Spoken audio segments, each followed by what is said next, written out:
কোনজন ৰজাৰ ৰাজত্বকালত হিউৱেন চাঙে ভাৰত ভ্ৰমণ কৰিছিল? এইটো অসম ডাইৰেক্ট ৰিক্ৰুইটমেণ্টৰ 2022 বৰ্ষৰ যিখন থাৰ্ড গ্ৰেড পেপাৰ আছিল, এই থাৰ্ড গ্ৰেড পেপাৰত এই প্ৰশ্নটো আহিছিল। আৰু ইয়াত 4টা অপশ্যন দিয়া আছে, যে হৰ্ষবৰ্ধন দিয়া আছে, অশোক দিয়া আছে, বিষ্ণুগুপ্ত দিয়া আছে আৰু সমুদ্ৰগুপ্ত দিয়া আছে। ইয়াৰ সঠিক আনচাৰটো হ'ব আনচাৰ এ, হৰ্ষবৰ্ধন। এই হিউৱেন চাঙে কামৰূপলৈ ভ্ৰমণ কৰিবলৈ আহিছিল আৰু সেই সময়ত কামৰূপৰ ৰজা আছিল ভাস্কৰ বৰ্মন। কুমাৰ ভাস্কৰ বৰ্মন আছিল। ভাস্কৰ বৰ্মন এই হৰ্ষবৰ্ধনৰ সমসাময়িক কামৰূপৰ ৰজা আছিল আৰু হৰ্ষবৰ্ধনৰ মিত্ৰ আছিল ভাস্কৰ বৰ্মন বা বন্ধু আছিল বুলি ক'ব পাৰি ভাস্কৰ বৰ্মন। আৰু এওঁলোকৰ দুয়োজনৰ মাজত এজন শংখবেগ নামৰ এজন দূত আছিলে। 2 নম্বৰ কুৱেশ্যনটো হৈছে ভাৰতীয় সংবিধানৰ আৰ্টিকল 17 বা অনুচ্ছেদ 17 কিহৰ বিলুপ্তিৰ কথা আলোচনা কৰা হৈছে? মানে আৰ্টিকল 17ত ভাৰতীয় সংবিধানত কোনটো বিষয় বিলুপ্তিৰ কথা তাত উল্লেখ কৰা আছে?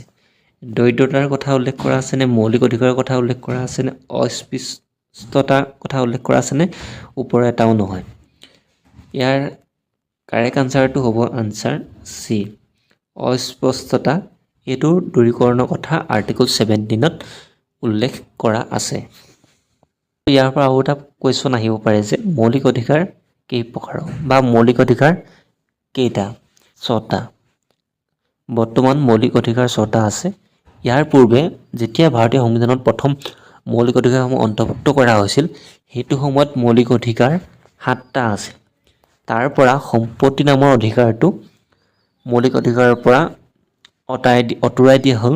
কুৱেশ্যনটো হৈছে মহাত্মা গান্ধীয়ে দেশৰ কোনটো স্থানৰ পৰা 1942 চনৰ ভাৰত ত্যাগ আন্দোলনৰ আৰম্ভ কৰিছিল?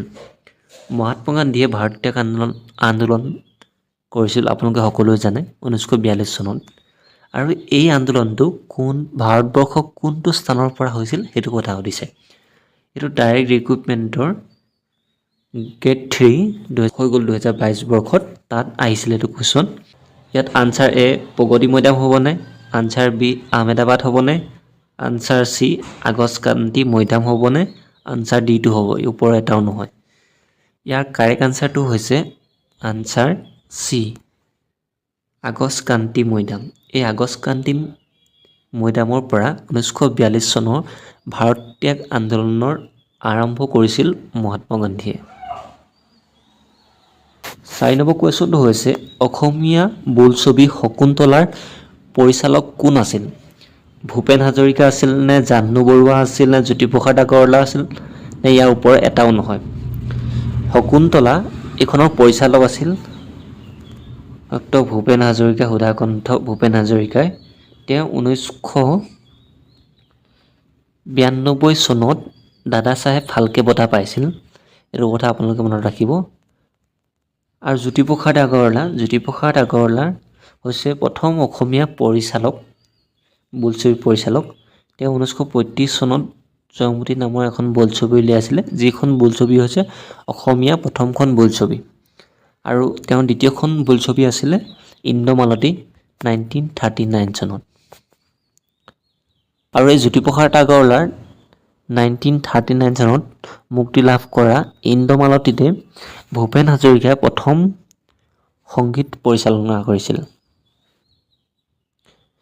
5 নম্বৰ কুৱেশ্যনটো হৈছে অসমৰ কোনখন ঠাইক হিন্দু ধৰ্ম, বৌদ্ধ ধৰ্ম আৰু ইছলাম ধৰ্মৰ পবিত্ৰ মিলনভূমি বুলি কোৱা হয়? পঞ্চতীৰ্থ হাজোক কোৱা হয়নে, বৰপেটাক কোৱা হয়নে, শৰাগুৰি চাপৰি শিৱসাগৰৰ সেইটোক কোৱা হয়নে, ওপৰৰ এটাও নহয়, এইটোক কোৱা হয়? ইয়াৰ কাৰেক্ট আনচাৰটো হ'ব আনচাৰ এ, হাজো। পঞ্চতীৰ্থ হাজোক এই 3 ধৰ্ম, হিন্দু, বৌদ্ধ, ইছলাম ধৰ্মৰ পবিত্ৰ মিলনভূমি বুলি কোৱা হয়। আৰু এই শৰাগুৰি চাপৰিত আজান ফকীৰ দৰগাহ আছে। হাজোত আৰু এটা মন্দিৰ আছে, হয়গ্ৰীৱ মাধৱ মন্দিৰ, যিটো মণিকোট হিলছত বা মণিকোট পাহাৰত অৱস্থিত। এইটো পুনৰ নিৰ্মাণ কৰিছিল ৰঘুদেৱে, এইটো কথা মনত ৰাখিব। 6 নম্বৰ কুৱেশ্যনটো হৈছে অসমৰ কোনখন জিলাক আটাইতকৈ বেছি বনাঞ্চলে আগুৰি আছে? অসমৰ কোনখন জিলাক আটাইতকৈ বেছি বনাঞ্চল পোৱা যায় বা বনাঞ্চলে আগুৰি আছে? নগাঁও জিলা নে গোলাঘাট জিলা নে কাৰ্বি আংলং জিলা নে ওপৰৰ এটাও নহয়? ইয়াৰ কাৰেক্ট আনচাৰটো হ'ব আনচাৰ চি, কাৰ্বি আংলং জিলা। এই কাৰ্বি আংলং জিলাখনক আটাইতকৈ বেছি বনাঞ্চল পোৱা যায় আৰু এই কাৰ্বি আংলং জিলাত, নগাঁও জিলাত আৰু গোলাঘাট জিলাত, এই তিনিখন জিলাতে কাজিৰঙা নামৰ ৰাষ্ট্ৰীয় উদ্যানখন, অসমৰ আটাইতকৈ ডাঙৰ ৰাষ্ট্ৰীয় উদ্যানখন অৱস্থিত। 7 নম্বৰ কুৱেশ্যনটো হৈছে পানীদিহিং অভয়াৰণ্যখন অসমৰ কোনখন জিলাত অৱস্থিত? নগাঁৱত নে শিৱসাগৰত নে কাৰ্বি আংলঙত নে ওপৰৰ এটাও নহয়? যিখন পানীদিহিং অভয়াৰণ্য হৈছে এইখন এখন পক্ষী অভয়াৰণ্য হয়। এইখন শিৱসাগৰ জিলাত অৱস্থিত আৰু এই অভয়াৰণ্যখনত বিভিন্ন স্থানৰ পৰা পৰিভ্ৰমী চৰাইসমূহৰ আগমন দেখা যায়। যি 7 নম্বৰ কুৱেশ্যনটো, এই 7 নম্বৰ কুৱেশ্যনটো আপোনালোকে যদি মন কৰে আসাম গভৰ্ণমেণ্টৰ প্ৰায়বিলাক এক্সামতে অহা এটা কুৱেশ্যন। 8 নম্বৰ কুৱেশ্যনটো হৈছে স্বাধীনতা আন্দোলনৰ সময়ত কোনে মৃত্যু বাহিনী গঠন কৰিছিল? কনকলতা বৰুৱাই কৰিছিল নে পুষ্পলতা দাসে কৰিছিল নে তৰুণৰাম ফুকনে কৰিছিল নে ইয়াৰ ওপৰত এটাও নহয়? ইয়াৰ কাৰেক্ট আনচাৰটো হ'ব আনচাৰ পি, পুষ্পলতা দাস। এই পুষ্পলতা দাসে স্বাধীনতা আন্দোলনৰ সময়ত মৃত্যু বাহিনী নামৰ এটা বাহিনী গঠন কৰিছিল। আৰু 9 নম্বৰ কুৱেশ্যনটো হৈছে স্বাধীনতা আন্দোলনৰ সময়ত তলৰ কোনগৰাকীয়ে গহপুৰত পতাকা উত্তোলন কৰিবলৈ গৈ পুলিচৰ গুলীত নিহত হয়? কনকলতা বৰুৱা হৈছিল নে পুষ্পলতা দাস হৈছিল নে মুকুন্দ কাকতি হৈছিল নে ওপৰৰ এটাও নহয়? ইয়াৰ সঠিক আনচাৰটো হ'ব আনচাৰ এ, কনকলতা বৰুৱা। কনকলতা বৰুৱা হৈছে এগৰাকী স্বাধীনতা যুঁজাৰু, যিগৰাকীয়ে গহপুৰত পতাকা উত্তোলন কৰিবলৈ যাওঁতে পুলিচৰ গুলীত তেওঁ নিহত হয় আৰু তেওঁৱে আছিল আটাইতকৈ কম বয়সীয়া এজন। মুকুন্দ কাকতিও এই স্বাধীনতা আন্দোলনৰ সময়তে মৃত্যু হৈছিল পুলিচৰ গুলীত। নম্বৰ কুৱেশ্যনটো হৈছে কাৰ নেতৃত্বত প্ৰথম অসমত 1828 চনত ব্ৰিটিছৰ বিৰুদ্ধে বিদ্ৰোহ সংগঠিত হৈছিল? পিয়লি ফুকনৰ নেতৃত্বত নে গোমধৰ কোঁৱৰৰ নেতৃত্বত নে মুকুন্দ কাকতিৰ নেতৃত্বত নে ওপৰৰ এটাও নহয়?